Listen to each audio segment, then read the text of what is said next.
Hi, I'm James McGuire, and on today's eSpeaks, we're talking about automation, how automation is changing the workplace.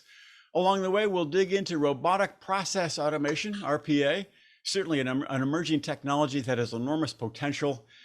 To discuss that, I'm joined by a major expert in the field. With me is Prince Kohli, Chief Technical Officer at Automation Anywhere.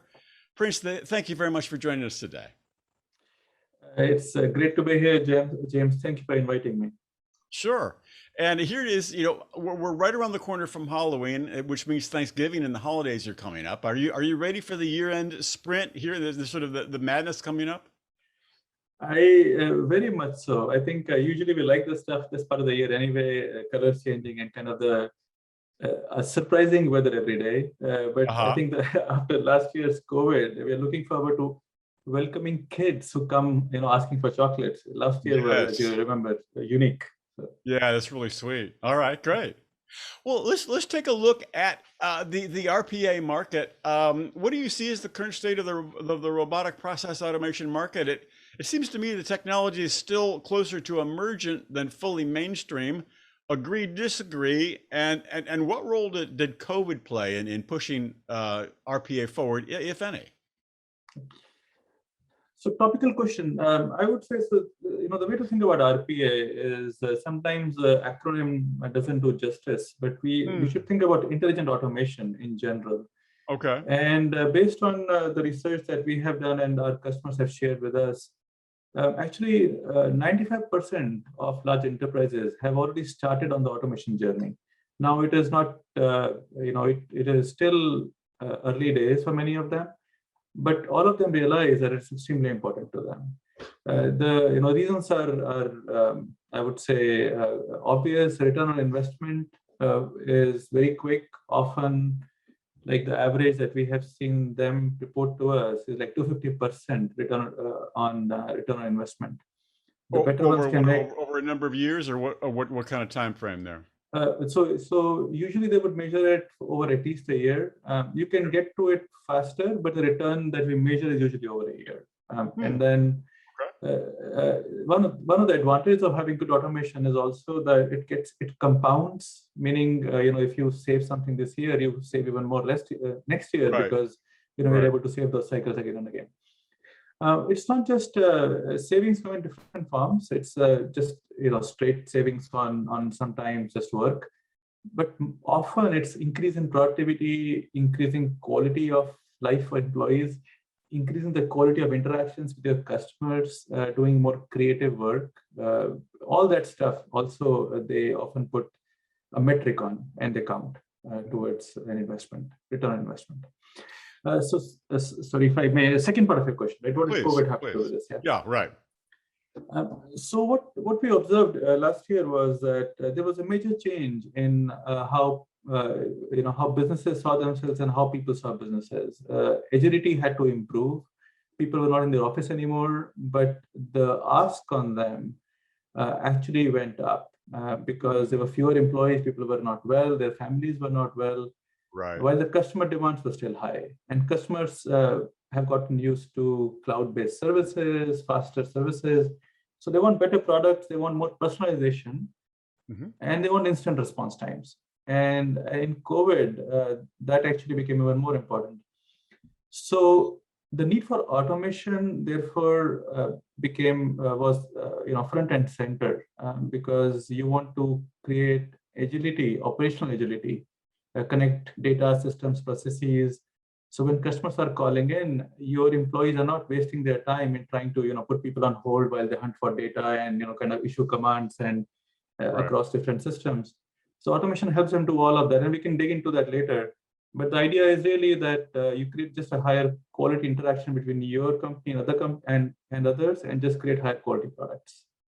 Interesting. So I want to get back to something you said, which is pretty fascinating, I thought. The difference, you talked about robotic process automation, and then you said there's a larger world of intelligent automation. When I think about RPA, I think about it's enabling office workers. It does a lot of the tasks, it automates many of their like office tasks. So, the office manager doesn't need to come in every single day and do click, click, click. The RPA program will do that for her or him. But what do you mean when you talk about RPA versus the larger idea of intelligent automation? What's going on there? So I wouldn't say versus. The way I would think about this is that RPA.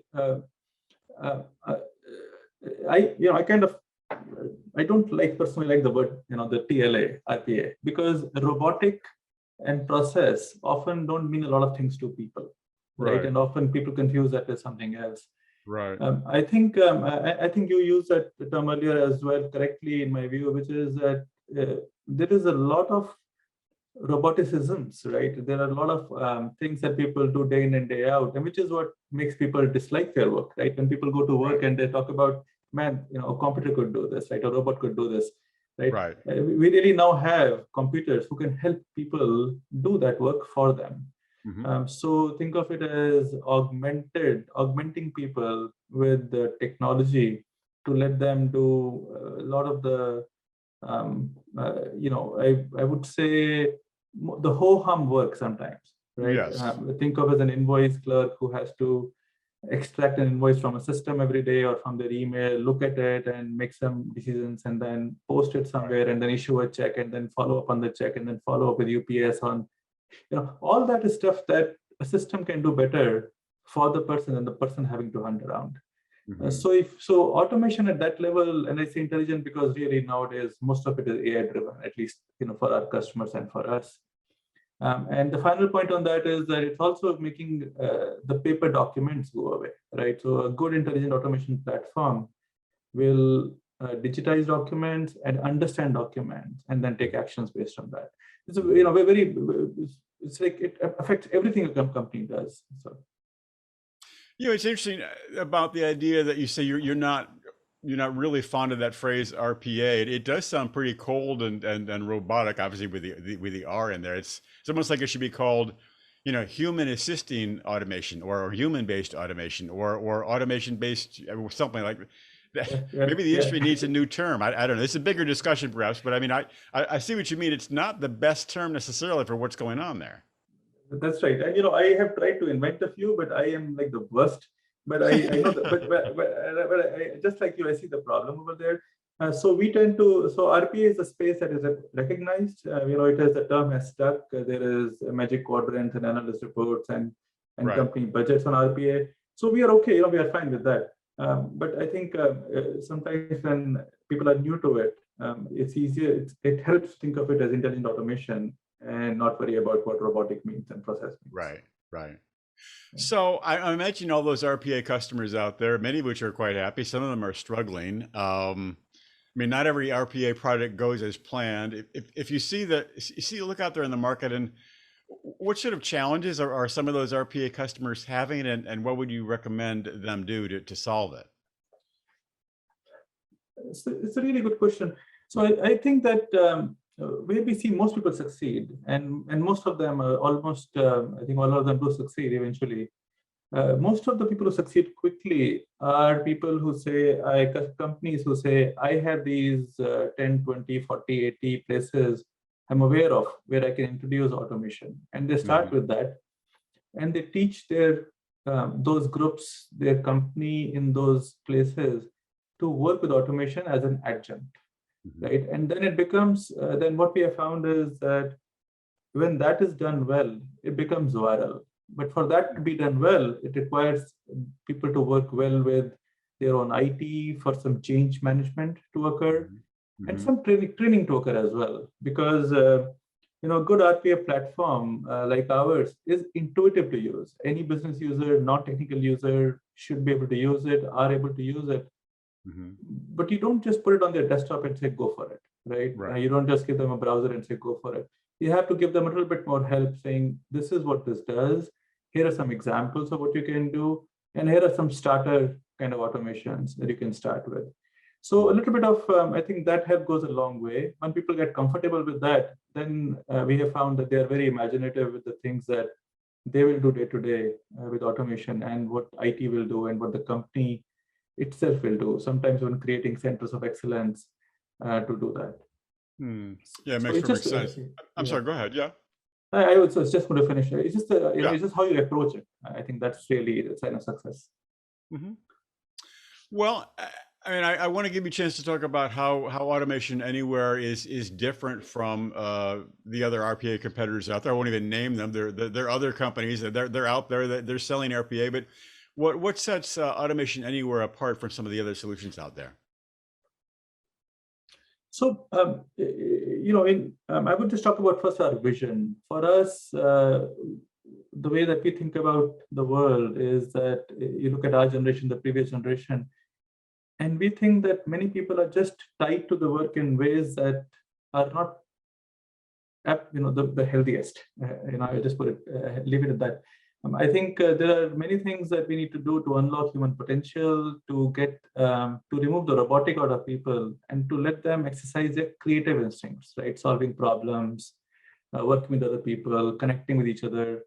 And they should be able to do that by deferring the manual, repetitive work to automation, so that they are not kind of stuck with that. So to make that happen, to make that vision come true, we have, as a company, we have taken a cloud-first approach. While our software runs both cloud and on-prem, but we've written a cloud-native architecture that makes it very easy for customers to start using it. It's just simply browser-based. You go to a browser just like any other cloud product. You start using it. We also have products such as RE. What that allows you to do is have a single pane of glass that collects data from anywhere that you want, and then will automate anything anywhere you want without you having to understand all the apps and systems behind it. So it abstracts away complexity. And that is something that is unique to us, both of these things, cloud native architecture and a way to abstract out complexity, both for collecting data and for issuing kind of actions. And then, of course, we also have, I talked about document digitization. This is intelligent document processing.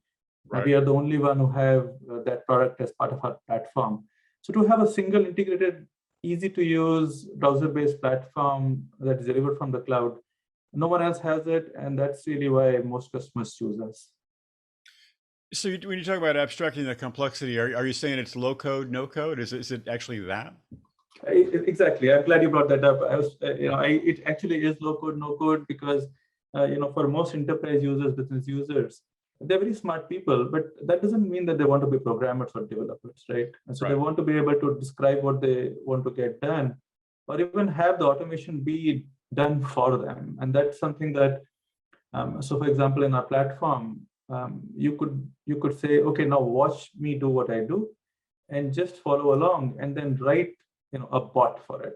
So you don't have to be a developer or a programmer.